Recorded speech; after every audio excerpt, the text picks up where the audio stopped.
Thank you for joining the Once Changing the World, which is India's first future tech meets sustainability podcast. And today I'm delighted and honored to have with me Professor Nadia Thalmann, who's a pioneer in the field of virtual humans and social robots. She founded the interdisciplinary research group MIRALab at the University of Geneva. She worked extensively on virtual humans. Now, this field has been elevated because of the acceleration of technologies and companies such as Google, Facebook itself, rebranding from Facebook to Meta, and the complete hype cycle of Metaverse, and now Apple jumping into the bandwagon with the term spatial computing. Now, you've been one of the pioneers who've been researching on virtual humans. Could you maybe elaborate on Metaverse, virtual reality, spatial computing, and how the virtual humans is going to fit into the scheme of things? Yes, when you have virtual worlds, as soon as you create, because I started in the 86, something like that, to create virtual humans who were among very, very few. And when you start, it's with the idea to populate the world, because so far in the 90s at the beginning was mainly decors, objects. So if you have no humans, what's the point to have virtual worlds without humans? And when we include humans, then it means we have to include their autonomy, interaction with other things. So it makes the metaverse or real world much more real. A couple of years ago, let's say in the late 80s or beginning of 90s, when we did virtual reality, people were very much interested to, define decors, but it looks very static with absolutely no motion. In our case, we put very early humans that interacted with the virtual world. So the interest is really, if we have a metaverse or virtual world, we need absolutely to interact and do things, interesting things with humans, and not only talk, but the virtual ones can do things. They are autonomous ones that can do, and they are the avatars, a copy of someone that does also something and working together. And even what we did in Singapore in a project Being Together is, for example, you are in India, myself, actually, I'm in Switzerland. So people can together in this virtual world do things together. Could be surgery or could be, building something, showing discussion, but discussion is passive in some way. If we use hands and we do things, it's something more interesting. So you see, it's a must to have humans inside this metaverse. Otherwise, it's not possible. So this trend dates out since, I think, early 90s to have humans in virtual reality. And at the beginning, when we started, this research was completely new. I mean, very few people were wondering, let's say a lot of people were wondering why we do that. But over time, there was a validation. Even when we defined virtual humans, it was completely out of the box in terms of research, because people were interested to model objects, to make rendering or this kind of thing. Suddenly that you have people defining humans and so on, they were wondering why, well, God, or I don't know, we had this kind of comments, why we do this and what is the impact. And it was even quite difficult to get money for that. So you see now how it is. So from loneliness in the research, it has become such a hot topic that you feel everywhere your research is spread.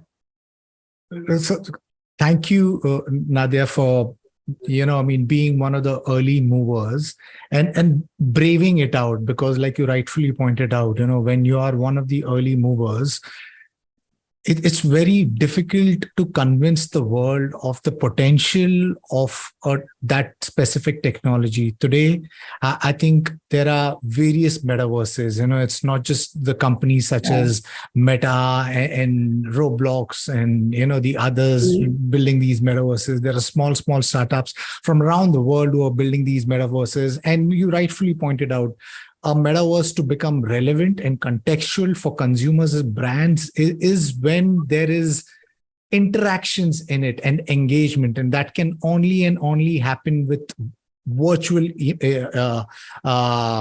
humans, avatars becoming more intelligent, from NPCs to becoming, the avatars becoming intelligent agents, so from 90s till now, I think that is happening in a big way. There are companies such as Convoy and many others who are now making conversational agents, from NPCs to virtual avatars, which has got an artificial intelligence layer, behind it. Talk to us about your current research of virtual avatars at this point in time. Mainly on virtual humans on the project, which is a digital surgeon. So what is interesting, for example, at the University of Geneva and all over the planet, medical students are trying to understand the anatomy through through cadavers or eventually some static images. So what we are doing, and it's quite a lot of training of real surgeons to teach them to make, for example, surgery. Surgery is not just anatomy, but it's the act of opening a skin, making suture, and so on. And it takes a lot of their time. As we know, all over the planet, the surgeons are very busy. So dedicating surgeons to, I don't know, for example, University of Geneva has about 400 students. Is a little for India, but let's say it's a small university.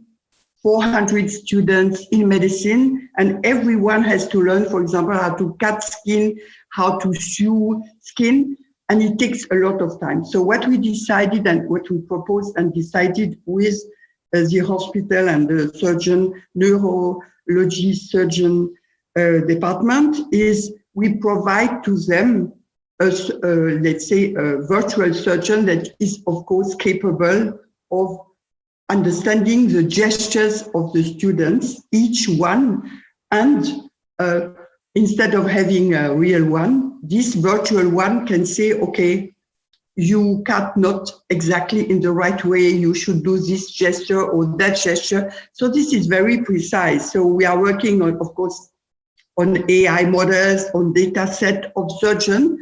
We started to record quite a lot of surgeon gestures to have a reference model in order we can create the know-how of the surgeon, virtual surgeon.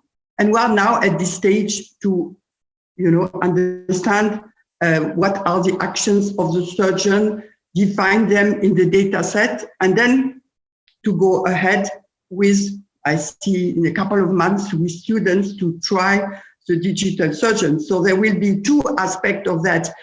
Either the student is on his or her desktop and the surgeon look at the students and react and it does the gesture, or it could be in virtual reality. So in the virtual reality setting, we have really a complete definition of the hospital and the surgery table and everything and the body of let's say a virtual patient, and they can open a virtual patient, do all the actions, and the digital surgeon, one among others they see in the virtual worlds, can intervene and teach them. So this is what we do. In the next few years, the education industry is going to be completely redefined and upended. In all sectors, including healthcare. The reference that you gave on how students can learn surgery in a virtual environment, and here in India, these health institutes getting a cadaver is quite difficult, and so Yes. with like a virtual reality headset and maybe an experience, a doctor, a training doctor, surgeon could be sitting at any part of at his home possibly, and could be learning how to do surgery, and so interesting things and interesting space that we are getting into. So, Professor, you are also the founder of MIRALabs. Could you talk about that? And you mentioned about the social robot that you're building. Nadine. At my early career, just after my PhD, I had the chance to be nominated as assistant professor immediately after my PhD, and I started to create MIRALab lab. So it has already started, and my main goal, due to my personality and my background, was to create a fully interdisciplinary lab. At that time, interdisciplinary was something that was not so much recognized because people thought you touch everything, but what are you? Okay, so in this early team, let's say in the late 80s, we had already designers because we were defining a software platform, interactive software platform for animation, and we have designers, and we made very famous film like Marilyn Monroe meeting Humphrey Bogart in a cafe in Montreal, where they never met before. So it was a very international success, and particularly when you spoke who recognized, it was mainly Japan who recognized the work, or the US, Europe, no. But let's say Japan was number one. So then afterwards, when I moved to Geneva, I continued to create, I created again MIRALab, and we did all kind of very interdisciplinary research on developing virtual humans in all kind of activities and settings. A mixed up of medical doctors, designers, computer scientists, engineers, and so on, which today seems not new, but at the time, that was nobody doing this kind of thing. Okay, and this is about MIRALab, which continue to exist, for example, with the project, the digital surgeon. Now, about Nadine.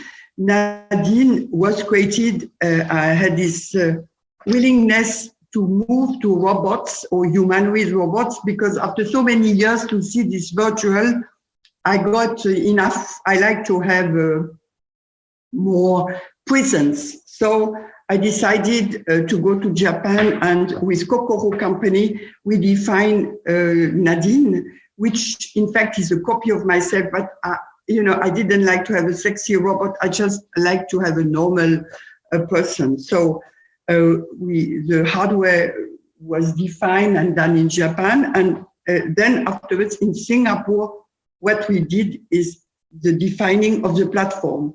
So that was quite a lot of algorithms and publications we have done, top publication in the fact that, first of all, we define emotions, and that the robot can simulate a natural emotion, speech, and so on. And the other thing is we have worked a lot on defining new hands for Nadine and the grasping aspect, because when a robot grasps a humanoid, the humanoid needs to grasp in a very natural way and not like robots do anyway. So this is very complex because it needs to understand where is the object, who is holding it, or is it on the table, or is it given to me as a robot? And the second thing is the shape. How do I grasp different shape? And once I did, as a robot, I understand the shape, I have to take it in a way a human does it. And this is the full research from hardware definition to this kind of, so we also worked a lot on memory process. So that means that I was very much interested that the robots not only remember names, but remember facts.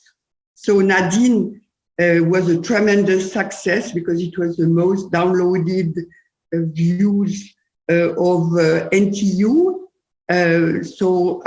Because in all my research, I'm not so much interested. I'm very much interested to do novelty in algorithms, but I am also interested to put the research into concrete cases. And in this case, I brought Nadine first to the Art Science Museum, where she met because it was a special exhibition, Humanoid Plus.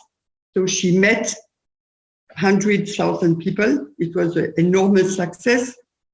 Then we made an agreement and research together with AIA insurance company in Singapore. So this kind of work is also not easy because Nadine has to get access with the collaboration of AIA in Singapore to their database, or at least some part of their database as any customer agent. And then she was sitting with other customer agents during a couple of months, and she was welcoming customers to tell them what they could do for insurance, how to use the online version, and so on. So you see, it's such a huge, let's say, development of research behind. It took us, before she goes there, about 2 years to prepare all this. But then we made a case study, and it was very interesting. And the next thing we did is, in collaboration with Elderly Home, Bright Hill Elderly Home, we brought, also after many research and development, we brought Nadine to the elderly home in Singapore. So these people were let's say, affected in their behavior, but they could come freely to Nadine to speak to her, to tell their emotions and problems. And also Nadine was speaking bingos. She was proposing upon demand for each resident their song they like. She could speak Chinese, of course, English and Hindi, because Nadine also met Prime Minister Modi in Singapore because he came to visit NTU, and they show Nadine, who was speaking Hindi freely with him. So you see, all this kind of research requires not only to write papers, because I have written a lot of papers with my students and we were very successful, but it requires that it is adapted to the real world. And it is a need to the real world. I mean, in the elderly home, when Nadine left, they have to make a ceremony to prepare the people for her leaving. Because in some way she was part of, I get up and I see her, I spoke to her, you understand? She was part of the presence of the people, because we know, at least in Switzerland, what I have seen in Singapore, that we don't have enough people to take care of them because too many, and anyway, it costs a lot and so on.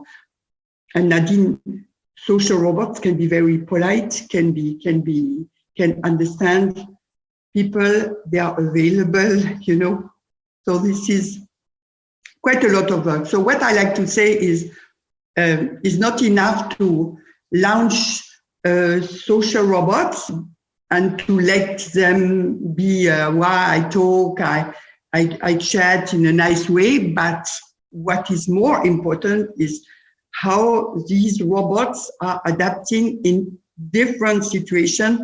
How can they help us? How they can do some good for us, and not just be another technological tool that, okay, fine, great. But for me, the first question is how it is useful for me, for society, Otherwise, yes, it's great for research, you have two layers.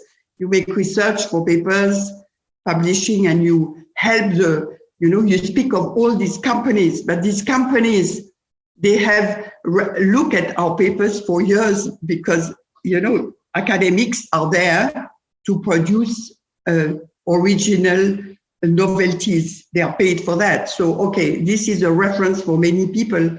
But then on the other side, it's also interesting to know and to do that your work and demonstrate that your work can be very useful in different settings. And we have other projects to eventually make the first lawyer, on that people can come consult due to AI and answer all kinds of questions, you see? So it's so much to do. It's the beginning, in fact.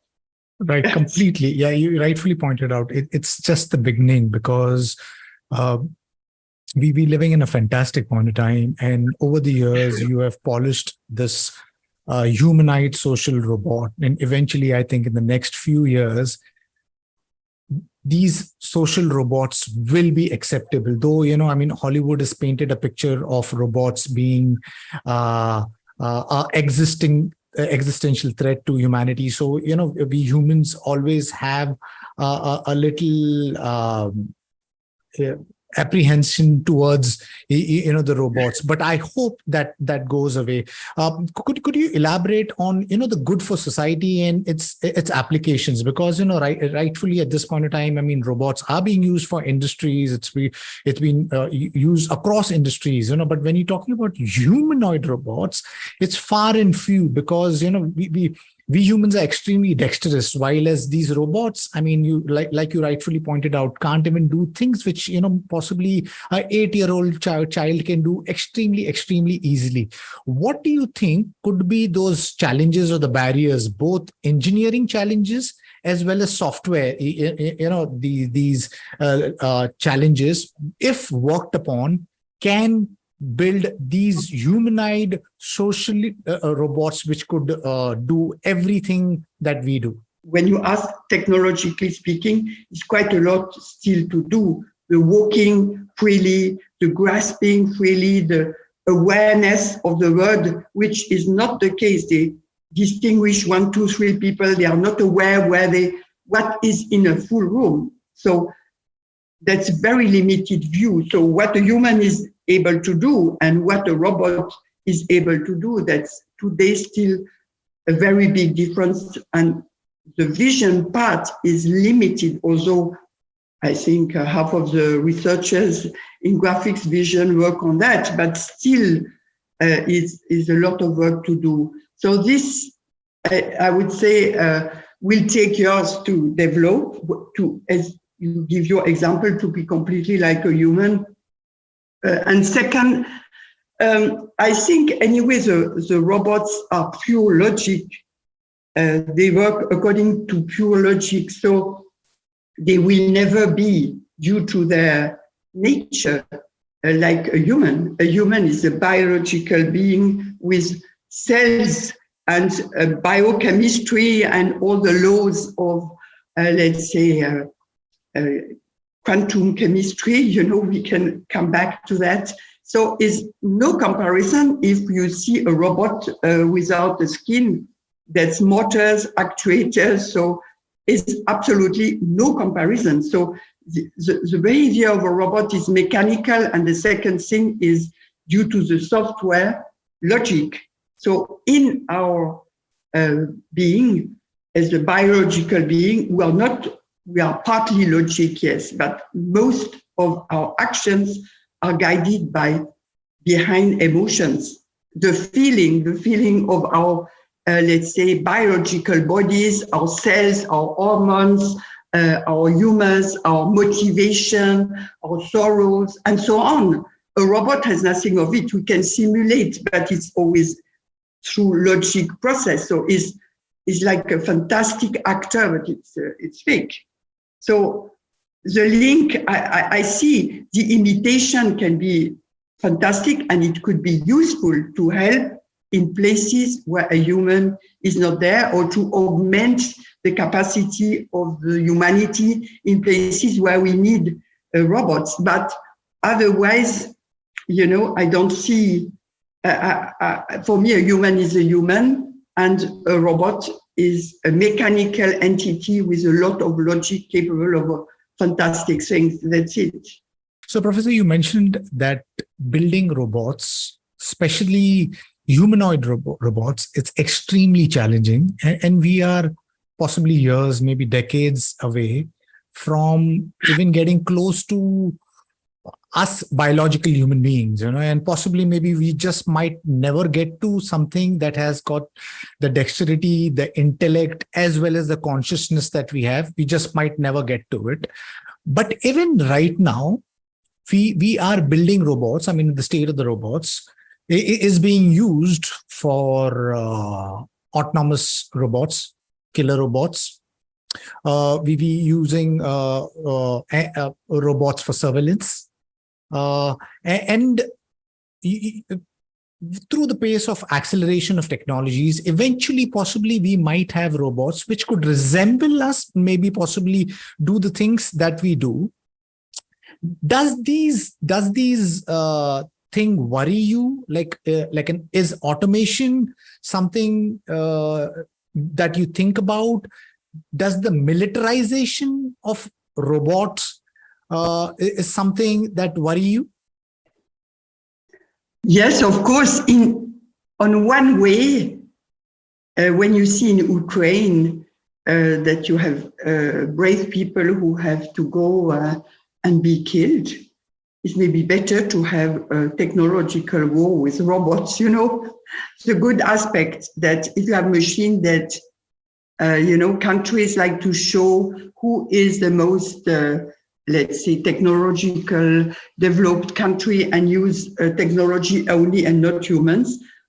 Anyway, I'm against the war, but let's say if it happens, the good thing, in quotation, could be that instead of having human in 2023 that kill each other, so it's so completely incredible. So if there are machines that, kill each other, or let's say more machine war, this is the only positive things I can see. But anyway, I am not for war myself. I work on social robot. What does it mean?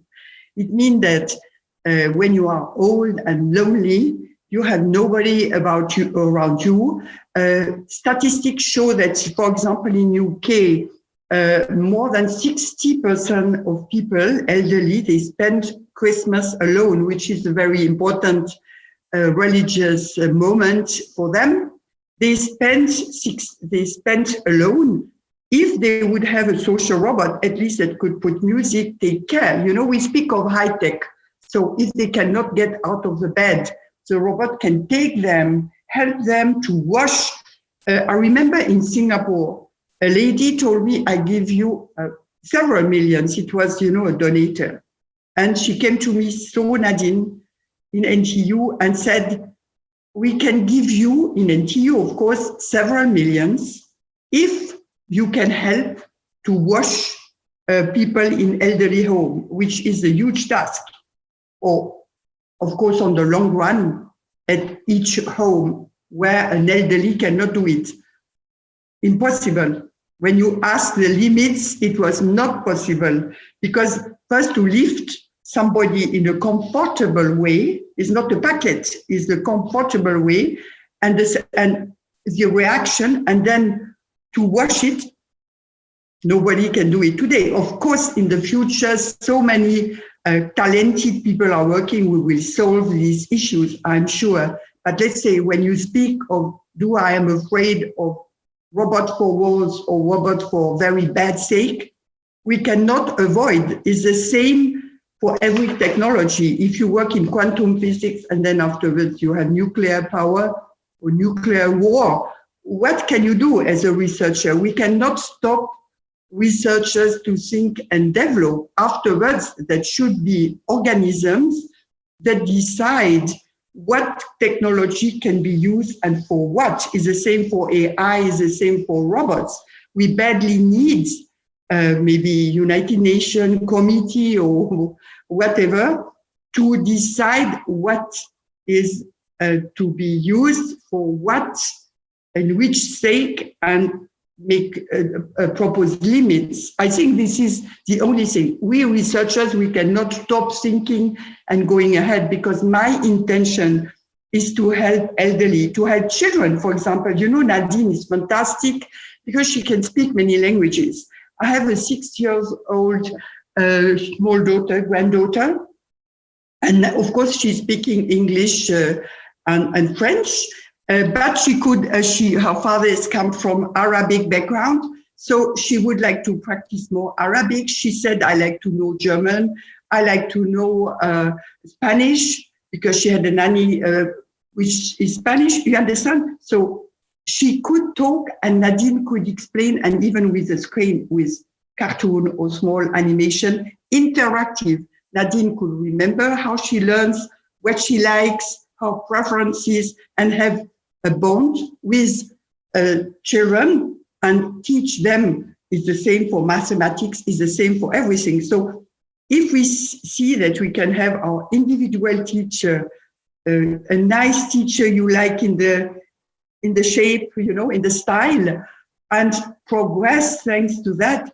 is a big gift to humanity. So we have to see this way. So, Professor, keep on doing what you're doing, because I guess we need researchers, scientists such as yourself, who are building these technologies and tools which will completely upend humanity. Technology as a tool has always been something which has augmented mankind, whether it's the fire, the calculator, the phone, the computer, the flight, and it will keep on. But you rightfully pointed out, there'll always be humans who have bad intentions, and those people, I mean, obviously for that you'll need regulations and institutions and organizations that can look into it. Now the field of robotics is growing rapidly. You have ChatGPT, you have generative AI, it's given the Nadine has ChatGPT. Tool in common people to kind of leverage just text to image, text to video, text to code, text to search, and so many things. Now could you talk about the role of AI in robotics, and also while you're talking about that, maybe also talk about your peers, because the ones who are building humanoid robots, I mean, there are Emeka Engineered Arts, Emeka, which I think is really cool. Then Boston Dynamics is doing something with Atlas. Sanctuary AI is doing something called Phoenix. Tesla is building Optimus, and obviously Hanson Robotics is building Sophia. So maybe if you could talk about how AI is being leveraged for robotics as well as your peers. Yes, well, we started robotics in the late 90s with a head robot from Hanson Robotics. So I know David Hanson very well, the one who works with Sophia. So at that time, he came to University of Geneva in 28. He came and we worked together for a while, because we made in Geneva emotional models for our robot that was done by him. It was a head. So the name of this robot we had in Geneva was Eva. Okay, just to speak of competitors, I know very well David Hanson. We were supposed to work also in Singapore, but he moved to Hong Kong to create a company and created with, of course, others, Sophia. And on our case, we created Nadine. So we had, I think most people have parallel views. Of course, the difference in our case is that we work more on original algorithms, because it's the goal of academics, new methods, and not necessarily immediate beautiful applications. Is first of all, is this the survival of academics is to publish. The goal, what is our output, is to publish cited research. The most cited, the best it is, let's say, is the game in academic setting.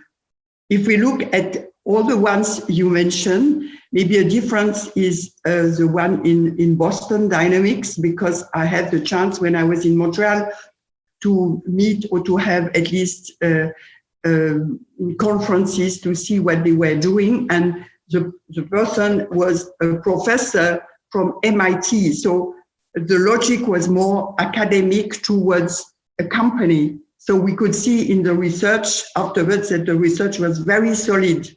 In many places, is more to have a robot that looks great and use the existing everything, or developing the basic to have a robot I don't know the robot. I have seen the robot. I have seen many robots because I was in Saudi Arabia a couple of months ago, and like in ITU, they brought quite a lot of different robots, and people were there, so we could see what they do. So, but let's say the main difference is that from the competitors, I would say I don't feel competitors because we come from the academic point of view. We don't sell the robots. We invent, develop new methods, we publish, and then afterwards, as I said before, if we can demonstrate that this kind of new method, new algorithms have importance in real life setting, we do it too. So the companies are there to develop robots, make multiplication of robots. Also, Sophia doesn't have multiplication so far, but they have to live out of it. Our salary is not coming from our selling. Our salary is coming from the university that pays us for teaching and research. You understand? So that's a bit different than if you are in a company. So this is, I think, one part of your question. Any advice to students or engineers who are pursuing a career in robots? Yes, I think it's a pity that we don't have so much women coming to the field, because particularly in Europe, I found this in Singapore a better situation, but because, we have a lot of Indian, Chinese, some local, but they were not so much attracted. But I would say the Chinese, the Indian students, there were many females. So I found this very interesting. Here in Europe, you have not so many people in robotics, a woman in robotics. And I feel a pity because it's not only technology. In fact, to build a robot is not something so complicated, actually. Is more the software part, which is complex. The research is mostly on that. Actually, to build a hardware robot can be done following all kind of rules, but it's not so high level. I would say the difficulty is more to develop the platform, the software, the methods, the algorithms. And now we have more and more tools, eventually ChatGPT and many others that exist before ChatGPT that can be used if people don't like to code. And I think there is huge place for women, which I think due to their lifestyle, having families and so on, I think I noticed that there are less hackers style than guys. When you see guys in technology, sometimes they are very on one track. If you see women, they are more diverse in general. I don't like to speak of the gender questions, but it's what I notice because I always have a mixed team. I have always have women in my team. So I would say the pity in Europe, they all run to sociology, psychology, even not some law, or eventually medical field. Yes, that's true, but they don't join so much engineering and not computer science and robotics. And this is a pity, but I wish it changed. I really hope so too, Professor. And I'm sure you're an inspiration. I'm sure, more women will follow you. And you rightfully pointed out, we are building technology with a very narrow focus, and largely it's a very male-driven arena. Mm-hmm. I hope there's more inclusivity and diverseness, because I think the technology for the first time has become self-learning. And it's not like the linear technologies that we're building so far. What we are building can easily go out of our hand if we don't have diversity built into it, and the goal of being something that is of human benefit and serves humanity rather than, works towards the other path. So Professor, thank you once again for taking time and being part of the podcast. My last question to you, I would really like you to paint a picture of what the future is going to look like, because you've been someone who's been the pioneer in the space, right from virtual humans to social robots. what do you think is the future of humanity? Is to have myself. I'm so sorry that I'm born too early, because I would like to live the situation where now you have a robot making all kind of actions for me, being aware of my duties in terms of administration, a robot, a humanoid robot, like a piece of art I like, and living for me and doing all the work I don't like so much, or helping me in so many things. So I think the future will be that every home will have such robots to help, to support, what I say, you have a couple actually who both work. And for example, in Europe, you don't have so much, like in Singapore, maids. In Singapore, most people have a maid, but in Singapore, the maid works so hard, it is questionable. Here, no, you don't have. So that means that children are sent to a common babysitting place or children place.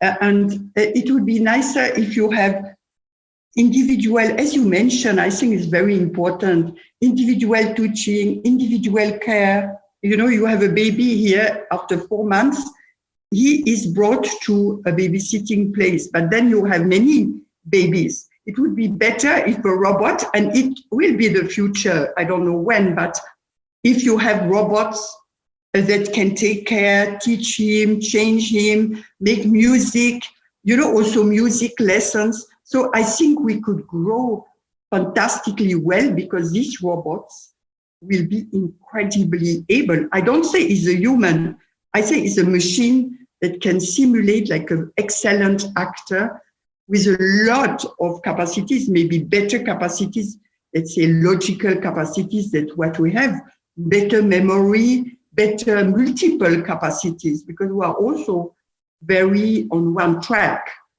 These robots can be multi-tracks, why not? And like in India, you have these statues with many hands, why not having the Indian gods, many arms, and you can do a lot of things in the same time. You understand? It will go beyond just we as a creature, a human, who are unique as human, as biological being. But in the future, I really see the individuality of this robot supporting us, letting us grow, having personal services that we don't have today. So the future can be fantastic. Now, what humans will do out of it is another question. Right, Professor, really appreciate you taking time and being part of the podcast. Yes, I think Hollywood has painted a picture of robots being dystopian, bringing on a destruction to the world. But I hope that we create robots that coexist with us, where we humans learn to coexist, and where it augments us. Like you pointed out, there's two very unique areas, elder care as well as daycare for children, because in a city, there are parents who are running to be economically more better off, and in that the parents are all working and the children are left to daycare, and after and even when you age, the children's disappear and the parents are left in some elder care homes. And if there are robots taking care, it'll be so beautiful. So obviously, besides the children and the parents also. So, but really appreciate you taking time and being part of the podcast. Wish you thank you very much, and the team the very best for whatever you do. And to my listeners, if you like what you see in here, then please press the subscribe button. Until next time, see you guys. Bye bye. Thank you. Thank you, Professor. Really appreciate this.